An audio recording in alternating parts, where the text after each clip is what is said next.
Boa noite, meu povo! Política de Quinta no ar, chegamos com mais uma edição de pré-candidatura e hoje eu estou super feliz porque a gente tem a felicidade de ter trazido algumas pré-candidaturas femininas aqui e isso me deixa muito feliz porque a política precisa desse rol de mulheres para participar da política de forma eficaz, porque ultimamente as pessoas sempre falavam a mulher participa da política por conta das cotas, porque elas são obrigadas, e não. E quando a gente vê mulher como essa que eu falo aqui, como eu já entrevistei aqui, que vem pro bang das eleições, para pegar firme e fazer a coisa acontecer com empoderamento da mulher mesmo, aí eu fico feliz da vida, quero dar holofote e evidência para essas mulheres, porque é isso aí que a gente sempre fala aqui no Política de Quinta. Hoje eu vou conversar com uma pessoa que é uma amiga querida já de longa data. A gente se conhece dentro dos caminhos políticos aí, que a gente sempre está junto trabalhando, mas ela é uma pessoa pedagoga, professora, tem um currículo que ela me mandou, que eu falei, se eu fosse citar o currículo aqui, a gente ficaria só a meia hora do programa citando o currículo, porque ela é presidente de Fundeb, ela é professora, ela é secretária nacional estadual das mulheres do partido do PSB e assim, está envolvida em um monte de políticas públicas, um monte de coisa legal, vale a pena você conferir e hoje eu vou falar com ela, com a Ariana Paula, ela é pré-candidata a vereadora aqui em Campinas e vai conversar com a gente um papo muito legal. Ariana, muito obrigada por vir aqui no Política de Quinta, falar com a gente, trazer aí todo o teu conhecimento e toda a tua caminhada dentro da política, viu? Obrigada. Eu que agradeço a oportunidade de estar aqui, Mari, obrigada a todos que me acolheram aqui hoje e a gente poder bater um papo entre mulheres e falarmos sobre política, algo que a gente gosta muito. É isso, papo entre mulheres, a gente já fala um absurdo, mulher já fala mais que homem, e aí quando fala de mulher na política, a gente fala mesmo, mas eu vou falar pra você uma coisa, a gente fala o necessário, viu? E não o necessário de curto, o necessário de pontual, de cirúrgico. Ariana, fala pra mim, conta um pouquinho de você, quem é a Ariana, como que você está inserida dentro do universo Campinas, do universo política, conta a tua história pra gente aqui, para os nossos telespectadores. Eu sou uma jovem mulher de 41 anos de idade, sou campineira, nasci aqui em Campinas, tive a oportunidade de crescer muito, porque Campinas é um lugar de grandes oportunidades para nós. Sou mãe de 3 mulheres, e digo mulheres porque já não são pequenas, são mulheres, né? A minha caçula tem 19, a mais velha 23, 3 mulheres maravilhosas, empoderadas, estudiosas e sabendo aonde querem chegar. Além disso, sou avó da Sara. Sara, tá com quanto? Sara vai fazer 4 meses a semana que vem. Delícia, tá não? Demais, super esperta. Agora tá ficando mais pertinho da vovó, vou poder curtir mais. É isso aí mesmo, tem que corujar mesmo. E além disso, né, sou companheira, namorada, eterna namorada do Gustavo, é mais conhecido como Pimenta. Que ela tem o bar, né? Inclusive, o boteco. Tem o boteco do Pimenta, ali no Pauliceia. Ele fica Passem à frente. Lá, é nosso, mas ele que fica mais à frente, porque minha vida é bem corrida. Mas quando eu posso, sempre estou lá com ele, fazendo companhia. E conversando, porque lá é um ambiente muito bom, agradável, pra gente conversar com pessoas. E é o que eu gosto, conversar com pessoas. Ô, Ariana, fala pra mim uma coisa, quando você decidiu pela pedagogia na sua vida, o que passou na sua cabeça? O que te motivou a escolher essa formação? Eu era servidora da rede estadual. Eu trabalhava em uma escola ali na região do Taquaral, e lá eu tive grandes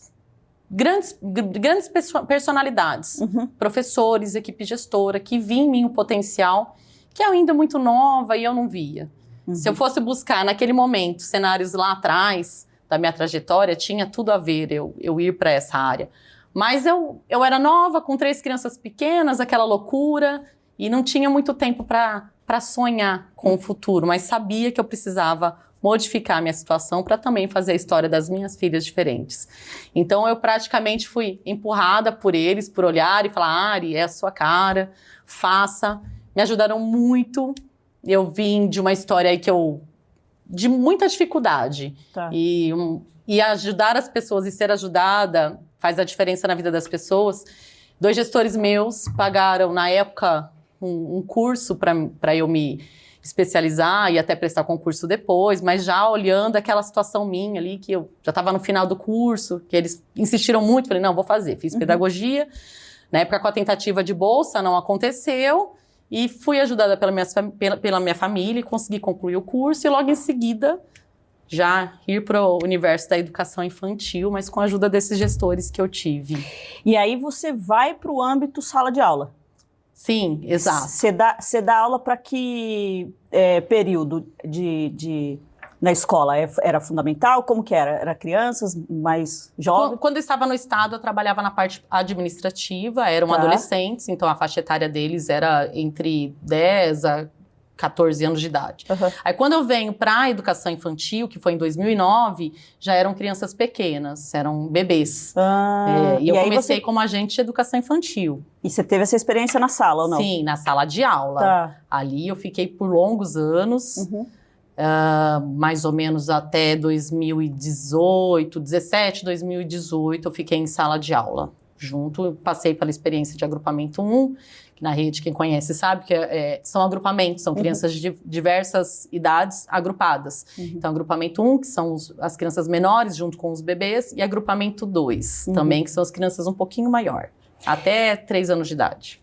Tá, e essa área da educação é uma bandeira que você traz na sua pré-candidatura, junto também? Sim, sim. É uma preocupação sua. Sim. Me fale o que você acha que está... A educação hoje, eu digo a educação a nível público e eu digo a educação a nível do que está chegando hoje dessa nova remessa de alunos que a gente tem, de nova geração que está vindo para a escola. Como que está a vida do professor no meio desse rolê todo aí? Difícil, né? É, muito difícil. O cenário se eu volto atrás, mais uma vez, só se resgate, né, de memórias, o cenário que nós tínhamos, que eu tinha em 2009 era um, e agora em 2023 é outro. E aí, voltando um pouquinho mais lá em 2009, que foi quando eu comecei a atuar e vi ali uma possibilidade de transformar vidas. Então, eu dava e dou até hoje o meu melhor, porque as crianças são os futuros adultos. Então, eu acredito muito, invisto muito o meu tempo e o meu olhar nessa infância, né? Nessas crianças pequenas, porque eles têm o direito a sonhar, eles têm o direito de ter uma vida diferente da que muitas outras pessoas tiveram. Então, a minha parte sempre é essa, de provocar para que eles tenham acesso a qualquer tipo de aprendizagem que possa contribuir na vida deles, né? Na vida individual e na vida deles lá fora também.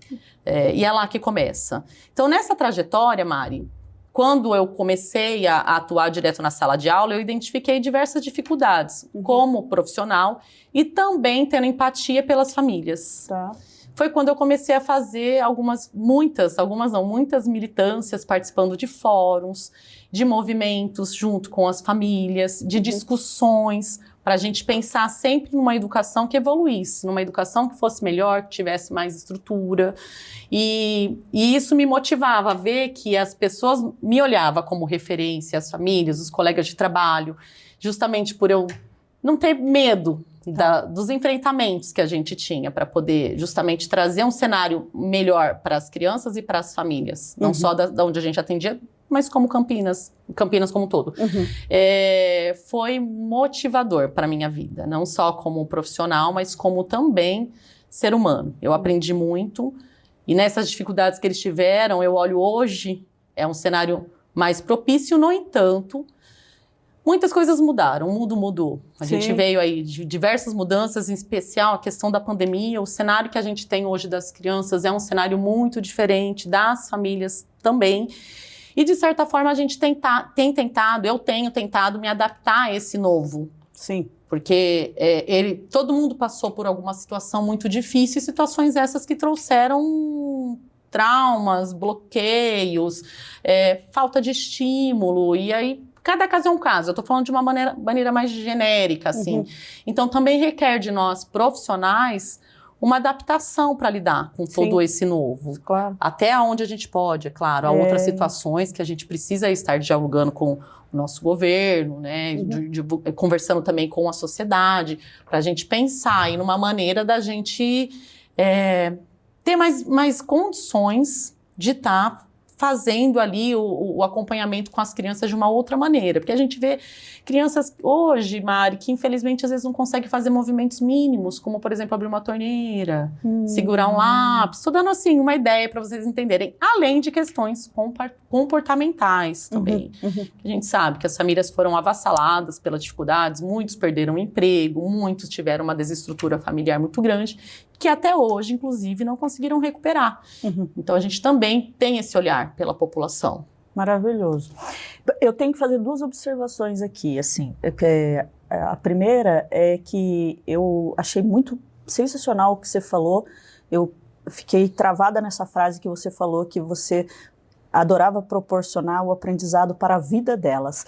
Porque o aprendizado no ensino, na educação, por um longo tempo, foi o decorar, foi o ler o livro, foi aprender aquilo que foi manipulado na história. E hoje a visão do ensino está preparando as pessoas e as crianças para a vida, para o universo, para o mundo. E isso é muito importante, ter essa visão dentro das escolas. Então, eu aqui já pegou a minha cabeça aqui, ó, pum. E a outra coisa, gente, é para você ver, uma pessoa que foi professora, esteve em sala de aula, ela se torna um ser humano totalmente diferenciado na sociedade. Eu já falo isso, porque tem uma pessoa que é professora, esteve na sala de aula, essa pessoa já está, ó, anos-luz da gente. Ariana, baseado em tudo isso aí que você está falando, eu queria saber o que te motivou a vir pleitear e se tornar aí hoje pré-candidata a vereadora na cidade de Campinas. O que trouxe para você toda essa motivação para você se encontrar na política numa forma de fazer um mandato e administrar? O que te motiva? Eu vou também um pouquinho para trás para a gente entender, né? Vou contextualizar um pouco aqui. Eu com essa militância da educação foi onde abriu portas para eu entender muitas outras coisas que era de pautas da sociedade. Tá. Uma delas, pauta de nós, mulheres.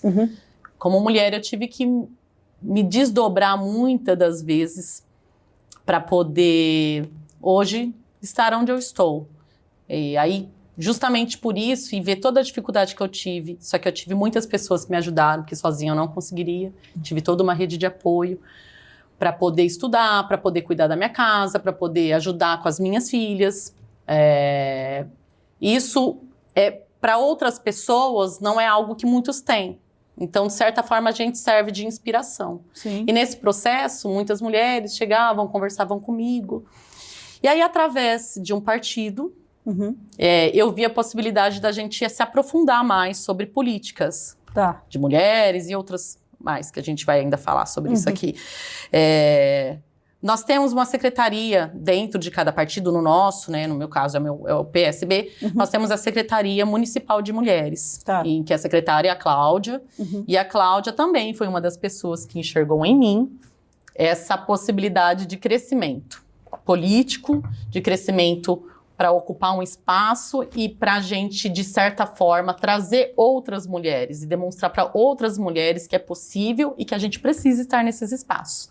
Então, a Cláudia foi me trazendo, me apresentando como funcionava o segmento de mulheres da Secretaria Municipal, da Estadual, a mesma situação, e foi onde eu acabei ocupando o espaço como secretária estadual de mulheres, fazendo justamente esse trabalho de fortalecê-las, de empoderá-las, de dizer venham, é difícil, mas a gente precisa ter essa representatividade, a gente está falando de política, e política junto com os homens, mulheres neste espaço, o resultado é mais eficaz. E aí foi então que, mais uma vez, lá vem Cláudia Bueno e fala, Ariana, você precisa estar junto nesse pleito de 2024. Eu falo 24, mas para 25, né? Mas 24, que o processo acontece agora. E eu dei uma relutada, porque meu trabalho era outro, eu estava lá fazendo numa situação maior, fortalecendo as mulheres para elas serem. Mas aí me caiu a ficha de ser representatividade, a importância que isso tem. Sim. Que a gente nós falarmos é uma coisa, sermos representatividade e buscar por essas mulheres e dizer que é possível é outra. Ela olhar em nós e ver que elas podem também, que elas devem estar nesses espaços. E aí foi onde eu pensei e vi o quanto que isso seria importante na minha imagem para outras mulheres. Conversei com o Papai do Céu, com Deus, tive a resposta e estou aqui agora pleiteando uma pré-candidatura aí a vereadora. Ariana, você falou um negócio que é bem real, né? Porque a gente, mulher, acho que todo mundo, na verdade, mas a mulher, por ter essa multifunções, assumir um desafio desse dentro da política, você tem que sair totalmente da zona de conforto, né? E eu vou falar, ninguém gosta de sair da zona de conforto, gente. Mas depois que você sai da zona de conforto e dá o primeiro passo, e aí você começa a ver e fala, poxa vida, por que eu não tinha feito isso antes? E começa a conhecer. Então, parabéns para você aí pela sua decisão e parabéns pela Claudinha aí, né? Ter essa visão, ajudar a gente, as mulheradas tá no meio aí, no rolê de pleitear a vaga junto com os homens. Me conta aqui, Ariana, como que é a sua experiência aí como mãe, avó? Eu ia falar para você se você tinha adotado tudo essas meninas aí, porque não é possível, com essa carinha de jovem aí, é vó já a pessoa.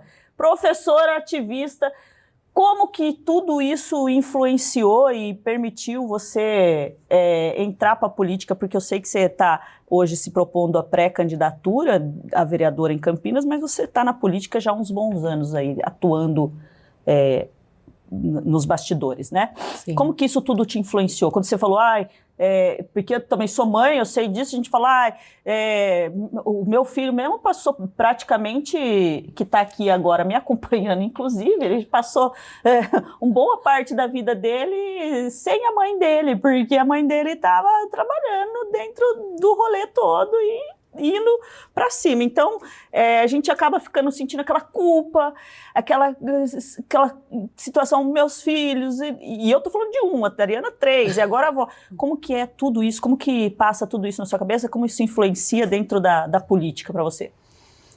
É uma influência até que me mexe muito comigo, porque você traz um recorte que eu acho que é um recorte de muitas das mulheres, da nossa ausência.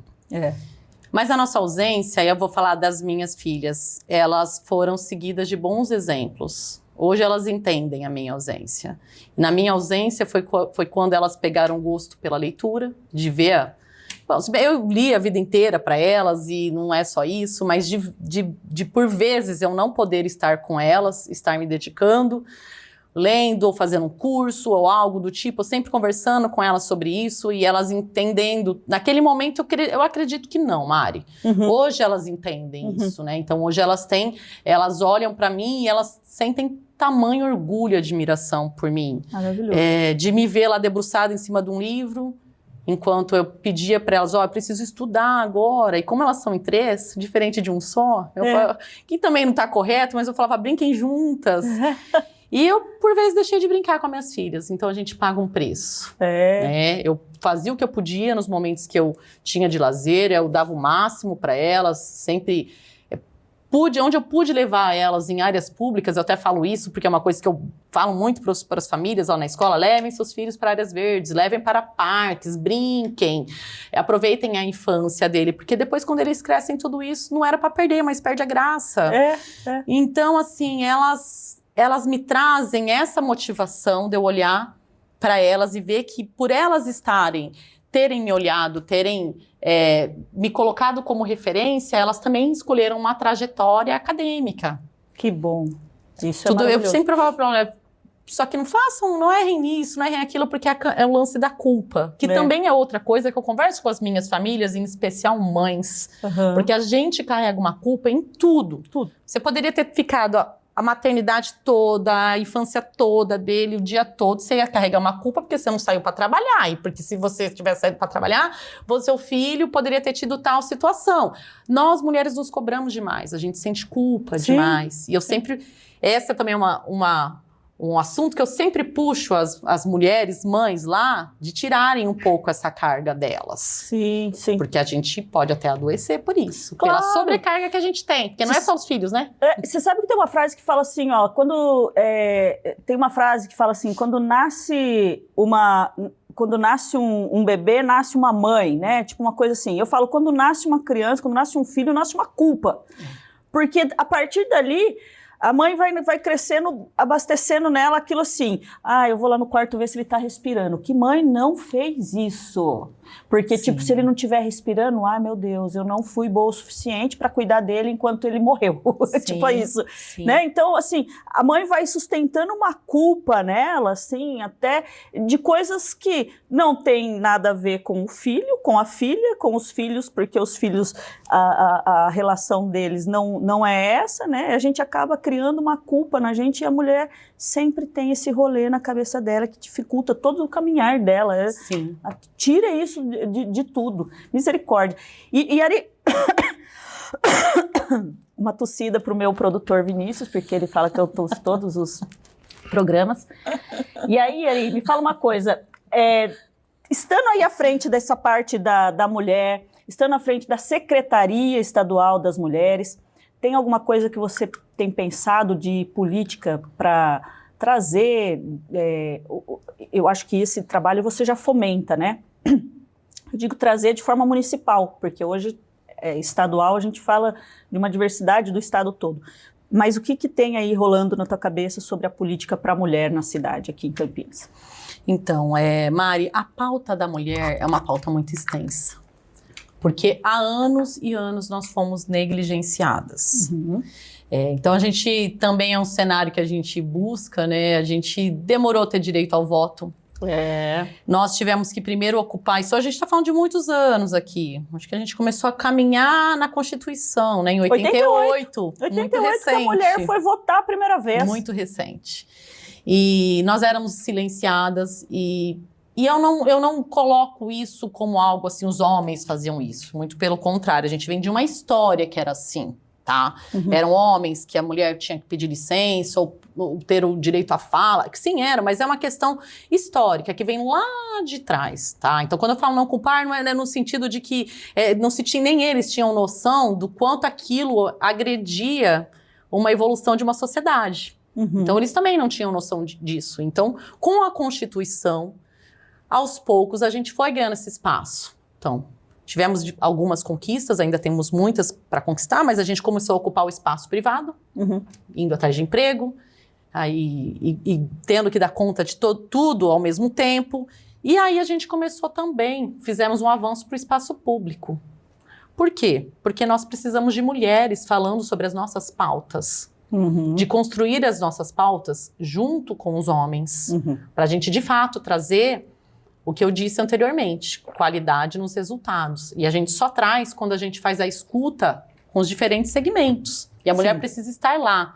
Ela tem que ser escutada pelos homens que nos representam, sim, porque eles representam uma sociedade, eles não representam o homem, eles representam uma sociedade como um todo. Perfeito. Mas estar lá ao lado deles é fazer política pública junto.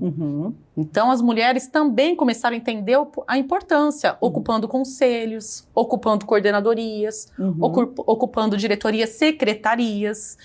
E também esse espaço político, que ainda é um espaço que a gente é visível, né? É um espaço ainda que nós temos dificuldade de ocupar, porque ainda se tem o entendimento que a gente não precisa estar neste espaço em algumas visões, em outras é porque ainda é um espaço masculino, e quando não é. Quando é um espaço que a gente é lá que a gente vai falar, dar voz às mulheres e gêneros, é neste espaço que a gente vai dar voz. Junto com eles. É isso. Andar lado a lado. Lado a lado. Esse negócio de falar atrás de um grande homem, existe uma grande mulher. Não, nós estamos do lado. Ao lado. Mesmo. Tem um companheirão. Gustavo é meu companheirão. Tá aí, tá junto. Nem é da política, da área, tá lá junto, tá me fortalecendo, tá dando apoio. Porque é isso. É meu companheiro, mas podia ser um amigo, alguma outra pessoa aí de referência, né, entre homens e mulheres juntos avançando. É isso. Eu gosto muito dessa visão do junto, porque ele tira esse negócio que foi taxado de competitividade. não existe competitividade entre homem e mulher, né? A gente tem os espaços para cada um, sim, né? Sim. E aí, nesse cenário, quando eu penso nessa questão da ocupação do espaço, mas também de algumas ideias que eu tenho, né? Alguns projetos que precisam avançar. Hoje, justamente por esse cenário das mulheres serem sobrecarregadas, nós temos muitas mulheres que são mães solos, por diversos motivos, mas são mães solos. A gente precisa pensar numa educação em tempo integral para as crianças. A gente precisa avançar, principalmente com as crianças menores. Hoje a gente ainda tem a dificuldade de ter o atendimento integral para crianças de 4 a 6 anos de idade, que ainda é uma fase que requer cuidados. Na verdade, até os 12 anos de idade, até um pouquinho mais, porque não dá para você deixar uma criança sozinha. Não, é verdade. E a gente vê muitas mães com dificuldade, inclusive de retomar o trabalho, o que traz outras complicações financeiras, de segurança alimentar para a própria família, porque elas não têm onde deixar essas crianças. Elas vão ter meio período. No contraturno até tem parcerias, tudo, mas a gente hoje precisa repensar em como que faz, talvez de ampliar essas parcerias que nós temos para as crianças terem atendimento no contraturno e também a extensão do período integral para as crianças de 4 a 6 anos de idade, porque do 0 ao 3 nós temos, né? Então a gente precisa, essa é uma das ideias que a gente precisa aí discutir, dialogar e ver como a gente pode avançar nisso. E outra também que a gente precisa é de justamente qualificar essas mulheres. A gente precisa oferecer qualificação. E aí, quando eu falo oferecer qualificação, nós temos projetos bons aqui em Campinas. Tem o Ceprocamp, por exemplo. O Ceprocamp, ele qualifica. Mas nós temos mães lá da periferia, da região do Campo Grande, da região do Ouro Verde, que é onde eu atuo. Elas têm um dificultador ali, de locomoção até esse espaço. Alguns cursos já até chegaram nessas áreas, né? Eles estão fazendo a expansão aqui, o governo tem feito essa expansão. O que tem sido muito positivo. E é algo que também precisa ser ampliado, porque perto da casa delas, elas se qualificam. Então, elas têm uma oportunidade de inserção no mercado com qualificação e com emprego que possa, ali, de certa forma, trazer o mínimo de sustento. Que quando a gente fala de mínimo de sustento, ela ter condições e dignidade de pagar o aluguel dela, pagar a água e a luz, trazer alimento para dentro de casa. Isso eu estou falando só de uma mulher que não tem a ajuda de um companheiro, não tem alguém ali, né, junto com ela, essa empreitada. E também desse apoio da saúde emocional das mulheres, Mari. Justamente por essa sobrecarga, a gente precisa pensar em maneiras de oferecer esse serviço de apoio da saúde mental das mulheres, porque as mulheres têm adoecido pelo excesso de cobrança, pelo excesso de responsabilidade, e é a responsabilidade do município, né, de estar pensando em como que a gente faz para ajudar essas mulheres. Você falou aí do governo e eu queria saber, porque é uma pergunta que eu faço para quase todos os pré-candidatos que vêm aqui, qual que é a relação que você tem aí com o governo atual, com a gestão do Dário e Vandão, que estão fazendo a gestão prefeito e vice aí, e vem para reeleição agora também, provavelmente. Dário não se pronunciou ainda, mas é bem provável que saia para reeleição. Qual que é aí a sua relação com o governo Dário? O Vandão, Vanderlei de Almeida, nosso vice-prefeito, ele é presidente do nosso partido, do PSB. E o Dário e o PSB é da base do governo do Dário, que é do Republicanos, que é uma relação muito saudável aqui em Campinas, inclusive. Relação essa que trouxe muitos frutos para o município de Campinas. E que também a gente resgata lá atrás, quando o Jonas, que é do PSB e era o nosso prefeito, ele pegou a cidade endividada, no vermelho do vermelho do vermelho. E o trabalho dele de 8 anos em Campinas foi justamente para poder deixar a casa em ordem. Tivemos muitos avanços no governo do Jonas também. E quando veio o Dário trouxe novos projetos e teve uma condição muito positiva de poder governar Campinas.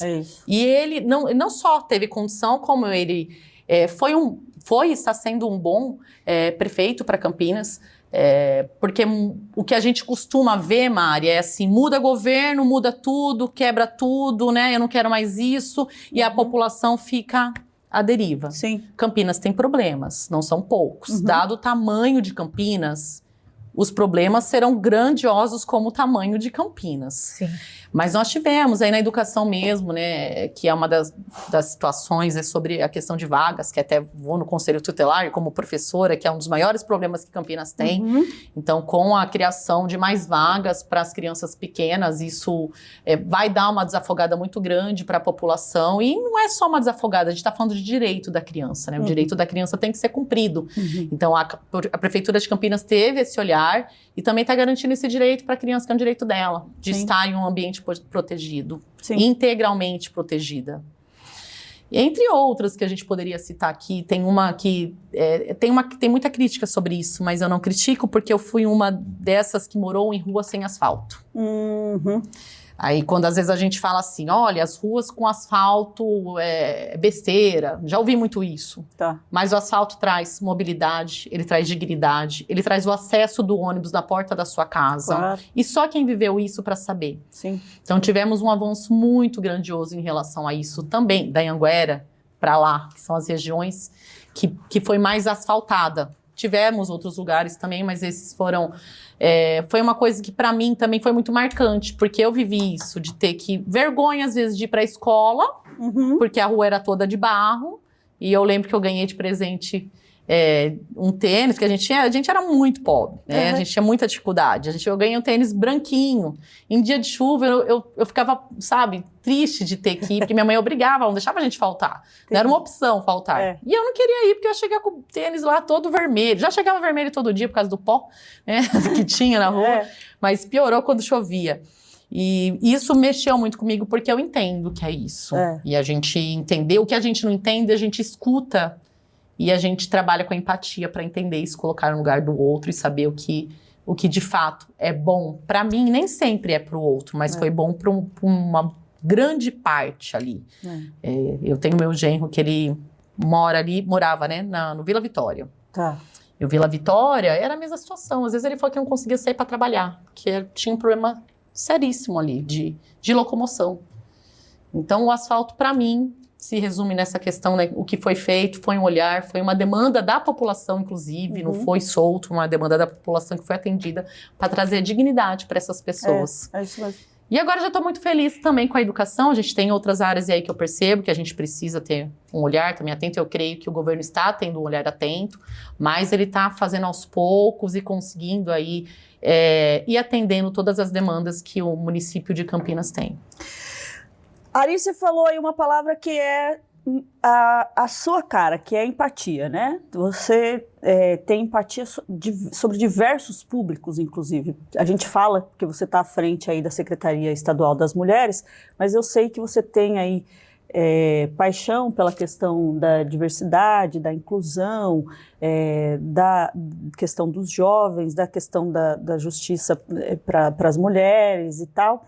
Eu queria que você falasse um pouquinho sobre essa questão da diversidade, essa luta que vem trazendo dentro desse cenário, e a gente tem visto cada vez mais, graças a Deus, tomar uma posição de fortalecimento dentro desse segmento, né? Então eu queria que você falasse como que é o seu olhar sobre essa situação de inclusão e a diversidade. Inclusão e diversidade, que também é uma das coisas que eu tento nutrir o máximo.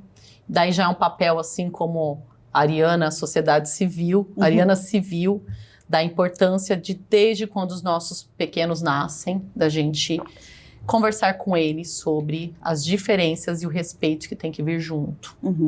Porque quando a gente fala de diferença, a gente pode estar falando, de repente, de diferença da opção sexual da pessoa, ou então da escolha dele ser feliz da maneira que ele quer. Mas o respeito a essa diversidade é muito mais do que isso, é as diferenças. Eu sou diferente de você, Mari.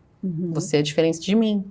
E aí nós temos aí dentro desse nicho aí de diferenças, uma sociedade diferente da outra, que a gente precisa desde cedo discutir, e eu nem digo ensinar, mas de nutrir a importância do respeito e de um combate para que a gente não tenha depois adultos racistas, preconceituosos e que não respeita a pessoa, não respeita o próximo.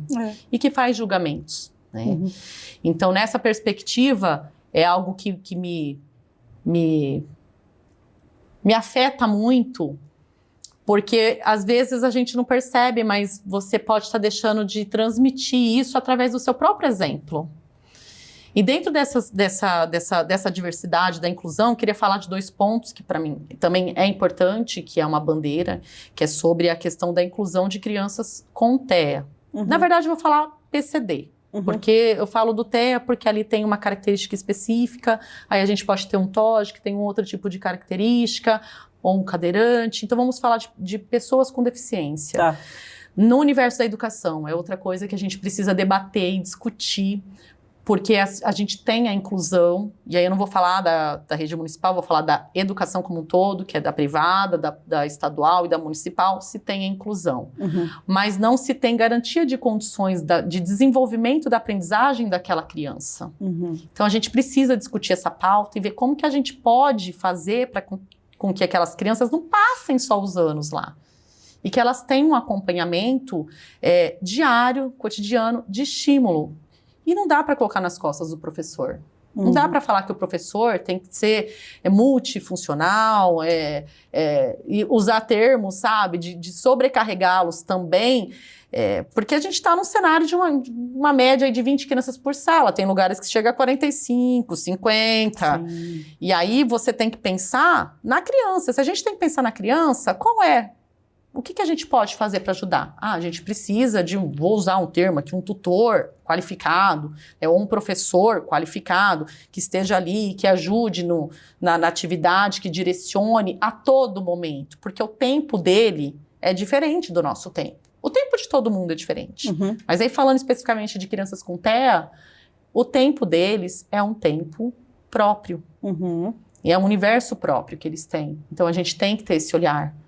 Eu estou falando até de crianças aí com TEA de suporte 1, suporte 2, mas nós temos também crianças com pessoas com suporte 3, se eu começo dos pequenininhos vai até os maiores, que aí é um outro tipo de estrutura que você tem que ter, porque as famílias sofrem com isso, Mari. Sim. Sofrem por tem obrigatoriedade, eles vão ter que levar as crianças, mas por vezes eles se sentem inseguros de deixar aquelas crianças ali, porque eles entendem qual é a dificuldade, o tanto de estrutura que se precisa ter para garantir não só a segurança física da criança, como emocional, como também de desenvolver ela de maneira integral. Então a gente precisa discutir para a gente repensar numa educação da inclusão, tá?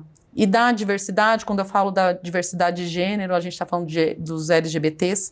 Nós temos hoje, temos há muito tempo, né? Mas eu falo agora recentemente, o Centro de Referência LGBT está à frente com o Thiago Pucci, uma pessoa maravilhosa, que tem um olhar muito atento, um olhar muito sensível. E ali é um dos espaços que a gente precisa ter um olhar para investimento, para ampliação, para a gente poder falar com mais propriedade sobre a causa e de quais políticas públicas a gente precisa repensar. Entre diversas propostas, uma das que a gente pensou é a gente criar um comitê técnico pensando na saúde da população LGBT.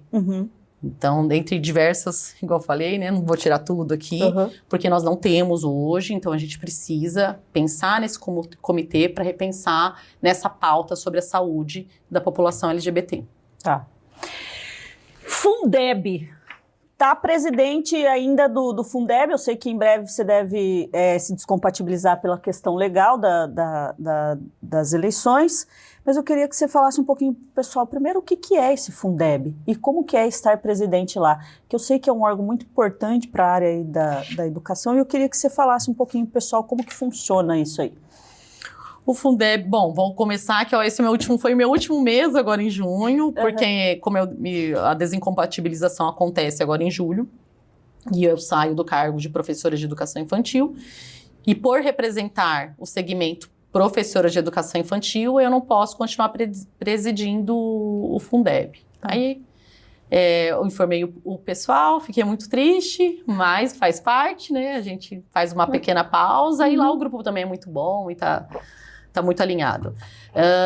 Então, o Fundeb, ele veio para me para enriquecer esse repertório meu. Porque quando eu pensei em estar compondo, eu fiquei um pouco receosa. Eu falei, números, nossa, números não, meu negócio é áreas humanas, eu gosto de falar com pessoas, não gosto de ver números.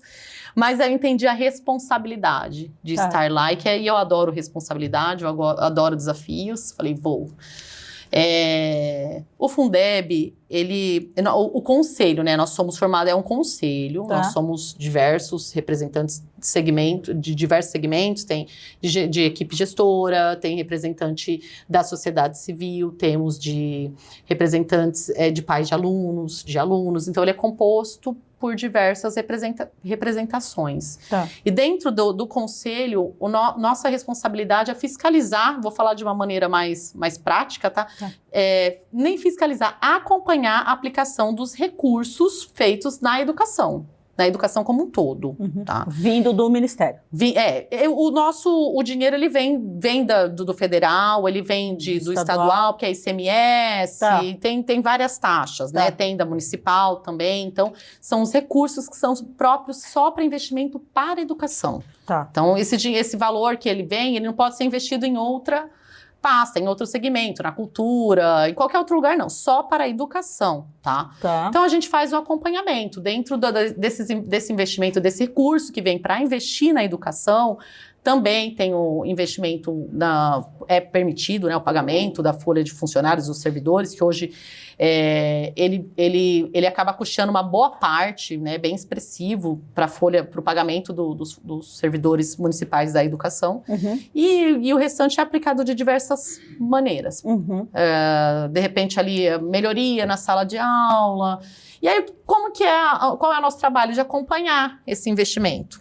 Então, vou dar um exemplo. Nós temos o transporte escolar. Transporte escolar que busca a criança lá no bairro, que é distante da escola, porque não tem ali, numa distância maior que 2 quilômetros, a responsabilidade é do município de ofertar essa locomoção.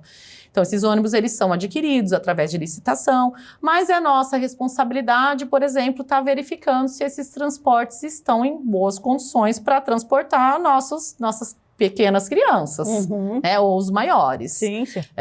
O censo escolar, a gente acompanha também o censo escolar, e todo investimento que é feito. Então, se a gente acompanha e verifica alguma irregularidade, a gente faz os questionamentos, encaminha, se for o caso, para alguma denúncia, que não é o caso. A gente tem acompanhado, verificado, fizemos alguns questionamentos de algo que nós tínhamos dúvidas, e temos visto que o dinheiro tem sido aplicado para a educação como tem que ser.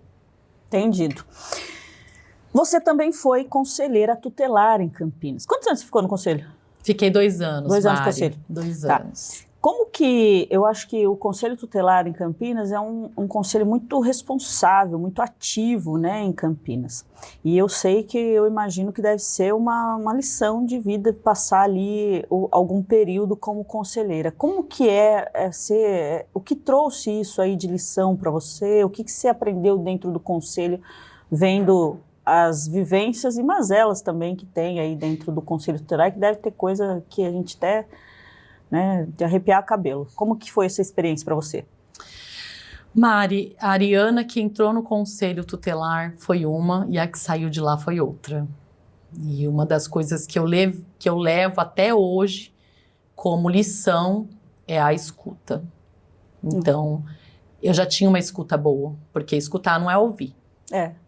Então, essa condição minha de escuta melhorou muito, porque quando eu entrei lá, eu já tinha noção do que eu iria enfrentar. Mas quando você vive aquilo, você fala, poxa vida, o que a sociedade está fazendo? Na onde que todos nós estamos errando, que a gente precisa, de fato, proteger as crianças e os adolescentes, que é uma responsabilidade de todo mundo, que é outra coisa que às vezes a população não entende, que não é responsabilidade, nem tudo só do conselho. Porque quando chega no conselho tutelar, o problema já está muito grande. E muito antes disso, por vezes, até por não saber, a população às vezes não entende isso, né? Se exime da responsabilidade de alguma situação ali que aquela família, ou aquela criança, ou adolescente está sofrendo. Porque quando fala conselho tutelar, o que a gente imagina? Maus tratos, violência física, violência sexual, Mas tem muitos outros tipos de violência que chegavam até lá e que são tão trágicas como essas. E aí, o meu tempo, o tempo que eu fiquei lá, até depois eu vou falar um pouquinho o porquê que eu interrompi, o período de 2 anos, o tempo que eu fiquei lá, eu dediquei a fazer a escuta, porque ali eu percebi que o problema era muito maior do que o encaminhamento meu para resolver. Que lá a gente encaminha, as pessoas também não entendem isso, nós não somos um serviço, né? Nós não era um serviço. A gente encaminhava para o serviço de acordo com aquilo que chegava. Mas para a gente fazer de fato, eu sempre falava isso lá, vamos fazer um atendimento com excelência, que é o que a população merece. Eles merecem a excelência, porque quando eles chegam aqui, só chegam com muitas dores. Era escuta, sentava, escutava. Aí tem gente que fala, mas como você faz isso com um monte de gente para atender e tudo mais? Se precisasse agendar um outro momento, eu fazia só para escutar aquela família. Porque às vezes o problema não era, de repente, só a falta da criança, a criança estava faltando, não era frequente na escola. Às vezes era uma criança que estava tendo que sair para trabalhar, para ajudar no sustento do lar. Às vezes era uma criança ali que não queria ir para a escola, porque na rua ele entendia que queria ter uma possibilidade, uma oportunidade maior. Então, o nosso desafio era muito grande. Para a gente chegar na raiz, precisava de ter escuta, precisava também de ter o que eu já falei atrás, empatia, porque ali não é um espaço para julgamento, ali não é um espaço para decisão, ali é um espaço para escutar e ver como que a gente pode ajudar. Não era técnica, era um ser humano, uma professora, uma mãe. Técnico é que tem habilidades para poder encaminhar da maneira que tem que ser feito, mas naquele cenário, essa escuta me trouxe muitas coisas boas relações, bons encaminhamentos não vou dizer de solução, mas de acolhimento com as famílias, sim. Né, deles se sentirem acolhidos e também de desconstruir que os serviços públicos só tem gente que não quer ouvir, que não quer escutar, que não quer olhar nos olhos. Tem muito profissional bom. Conselheiro tutelar, ele é eleito, ele nem é um servidor, né, do município, mas justamente por ter sido eleita, é que eu prometi para mim mesma que cada pessoa que passasse por mim seria escutada por mim. E isso só me trouxe coisas boas. Infelizmente, eu não pude ficar o mandato todo. O tempo que eu fiquei lá foi muito bom, conseguimos bons resultados para as famílias, não solucionamos problemas, mas conseguimos encaminhar para os serviços aí básicos de proteção básica, da média complexidade, justamente por fazer essa escuta. Mas o meu pai adoeceu nesse percurso. E meu pai, ele descobriu um câncer terminal e ele só teria, a gente não sabia quanto tempo de vida ele teria. E aí, quando veio essa notícia, logo em seguida veio a notícia também que eu havia passado em outro concurso público, também na área da educação. Eu fiz a escolha de sair, porque essa função que eu de professora de educação infantil, eu ia precisar só meio período de tempo de trabalho. E no conselho tutelar eu não conseguia. Eu chegava lá às 9 da manhã, né, 8h30, 9 horas, e ficava até a hora que eu me dedicava de corpo e alma. E eu precisava cortar isso, eu não ia conseguir cortar. Então, falei, vou pra lá, finalizei minha missão aqui, minha missão foi cumprida, o propósito foi cumprido. E fui cuidar do meu pai. Então, saí por causa disso, fui cuidar do meu pai, fiquei em outra função, senti muita saudade, mas eu também entendo nos propósitos de Deus e era para eu ficar até aquele tempo. Cuidei do meu pai, ele faleceu 1 mês depois que eu saí do conselho, mas poderia ter ficado até mais tempo, a gente não sabia quando. Eu falei, se fosse ele não teria saído do meu lado, eu não sairei do lado dele. Pois é, tá certíssimo. Gente, a Ariana tá nas redes sociais e você pode conhecer mais sobre ela, procurar saber, porque ela está pré-candidata a vereadora em Campinas e a obrigação é sua de saber quem é o candidato que você vai levar para a urna lá no seu voto no dia 6 de outubro. Ariana, vou deixar aqui embaixo seu Instagram, TikTok e Facebook. Tá certo? É isso? Certíssimo. Então cola lá, olha porque a Ariana tá voando, tá correndo e você precisa saber mais dela. Me fala uma coisa aqui, ó. Eu sei que você tem uma ideia de fazer alguns projetos porque você corre para todos os lados. Eu já vi que não tem erro aí falar com você sobre qualquer assunto da necessidade da política pública que você tá correndo para tudo quanto é lado. E eu acho que idoso deve ser uma pauta que deve estar também aí nas suas ideias. Eu queria saber um pouquinho como que tá isso, porque você fala desde criança, jovem e o o nosso jovem idoso, como fica ele aí nessa história das políticas públicas? Os idosos, para mim, também é uma bagagem que eu vivi, não só de lidar com outras pessoas nessa idade e de entender o quanto a gente precisa ali de dedicar o nosso maior bem, o nosso maior bem é o tempo. Então é você sentar e escutar, porque nós vamos envelhecer também, né? E a gente vai querer ser escutado, aí a nossa fala fica mais pausada, a gente fica muito detalhista. E eu tive o entendimento. Vai mudando, tô com 41, já tô entrando, assim, vai demorar ainda, mas já vai mudando, né, Mari? Todos nós. O que eu enxergo é que as pessoas não param para pensar que todos nós vamos passar por este processo. É uma coisa assim, você for perguntar o que você pensa pro seu futuro com 20 anos de idade, você pensa na casa, no carro, nessas conquistas rápidas, mas você não pensa em preparar sua vida para quando você estiver numa situação de velhice mesmo, né? Da melhor idade. Falo melhor idade porque traz toda a bagagem da sabedoria que a gente queria ter com 20 anos de idade. Mas que requer um olhar diferente nessa idade, quando a gente avança uma certa idade, ou às vezes é acometido por alguma situação que você requer um cuidado antes. Eu vivi isso com meu pai e com a avó das minhas filhas. Ela era uma mãe para mim, né? A avó paterna delas era uma mãe para mim. E ela teve também câncer, precisei cuidar dela.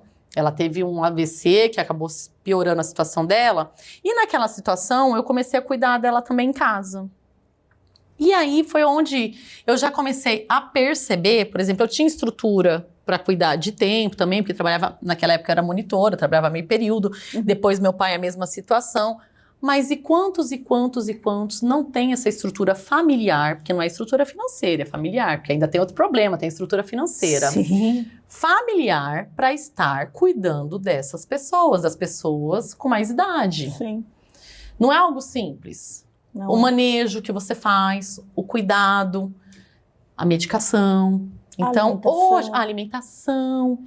E hoje o cenário mudou, porque antigamente nós, mulheres, que éramos responsáveis pelos cuidados dos anfitriões.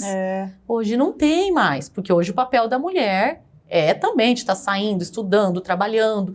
Então, pensando nisso e nesse cenário do envelhecimento de toda a população, dos que nós já temos e daqueles que um dia serão acometidos pela idade, porque essa chega para todo mundo, Campinas precisa ampliar, investir e melhorar os serviços que nós temos. Hoje nós temos um centro de referência do idoso, que precisa ter um olhar mais aguçado ali. A gente precisa pensar em centros de permanência dia e de centros de longa permanência, como um direito da população idosa. E também nesses espaços dias, porque a gente fala assim, o que eu ouço muito é a creche do idoso, isso me incomoda um pouco. Eu gosto da ideia do espaço do idoso. Porque não necessariamente ele precisa ficar lá porque um parente leva. De repente é um idoso com autonomia, ele ir até este local, né? Uma casa de cultura para o idoso, onde tenha profissionais especializados para ele interagir, para ele se socializar, e já pensando na prevenção primária, porque muitos deles adoecem por ficarem isolados e sozinhos. Então a gente precisa, em Campinas precisa pensar nisso, e também para que esses espaços sejam nessas regiões mais afastadas, para a gente também encurtar ali o tempo deles. Muitos acabam deixando de vir se tiver que pensar em pegar um ônibus ou algo do tipo. Como que um idoso faz isso? Esse rolê todo, até chegar lá, vamos supor, um Ouro Verde, Campo Belo, um dia, para chegar aqui numa área central. Né? E tem uma discussão que é interessante, que a gente precisa fazer, que também está dentro do meu projeto, que nós temos idosos talentosos e que por vezes eles estão lá sem se socializar, sem interagir. Então pensar como que a gente pode trazer esses talentos para estar interagindo com as pessoas, com as crianças, para eles serem referência dessas crianças. Aí a gente pensar em um trabalho junto com a educação, de abrir esse espaço e de colocá-los de novo como pessoas importantes como foram. Porque as pessoas esquecem. E eles sofrem com isso, porque para eles deixaram de ser importantes. Eles não são mais úteis. Porque o mercado de trabalho hoje é cruel. Exato. Né? E aí a sociedade acaba sendo cruel, às vezes sem perceber, não é intencional. Então a gente tem que pensar nesses espaços aqui em Campinas. Campinas também tem uma população de idoso muito grande, não é pouco, tá? E é uma busca que as famílias têm tido, uma necessidade, porque em algumas situações é uma pessoa idosa que não pode ficar sozinha. Essas que ainda tem a família ao lado, porque tem, igual eu disse, tem as que não tem as que não tem. Então a gente precisa pensar em projetos de lei que beneficiem essa população e também, né, de estar dialogando com o governo, dialogando com todos que a gente puder da sociedade para a gente pensar em projetos que, de fato, traga aí uma qualidade de vida para os idosos.